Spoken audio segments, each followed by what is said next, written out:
This is lesson 2-4, part 1. In this lesson, we will learn how to write an equation of a line given its slope and a point on the line. We will also learn how to convert a standard or a slope-intercept form equation into a standard form. So to write a point-slope equation, you use this formula where y1 and x1 are the point numbers. So this point has a value for x1 of -5 and y1 is +2. So to write the equation, you just start with y minus y1, which is 2. The slope is given as 3/5. And then we do x minus x1, which is -5. Since we had minus a negative here, we're going to change that to addition. So it ends up being x plus 5.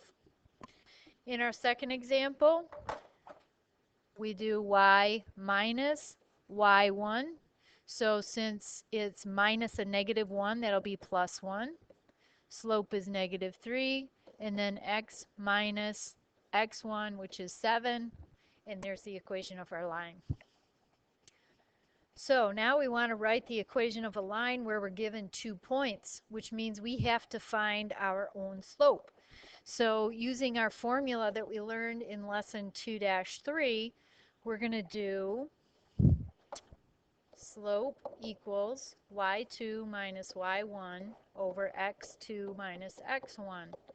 So letting this be x1, y1 and x2, y2, we'll have 8 minus 2 over 5 minus 3.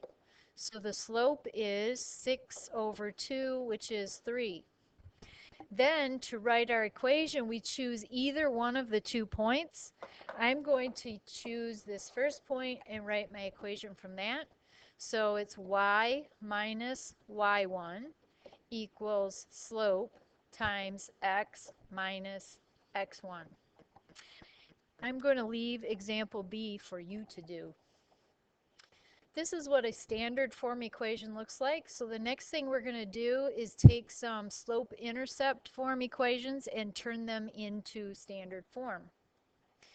So standard form has the x and the y both on the left side and a number on the right side. So I'm going to subtract 9.1x from each side. And then you have negative 9.1x plus y equals 3.6.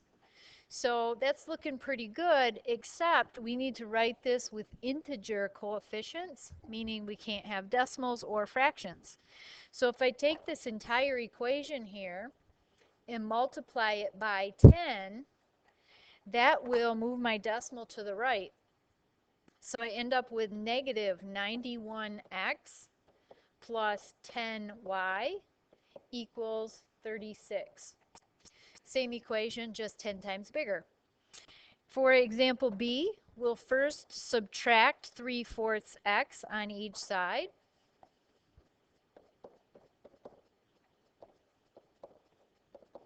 So we get negative 3/4 x plus y equals -5. Again, we need integer coefficients, so I have to multiply this entire equation by 4 so that I can get rid of this 4 in the denominator.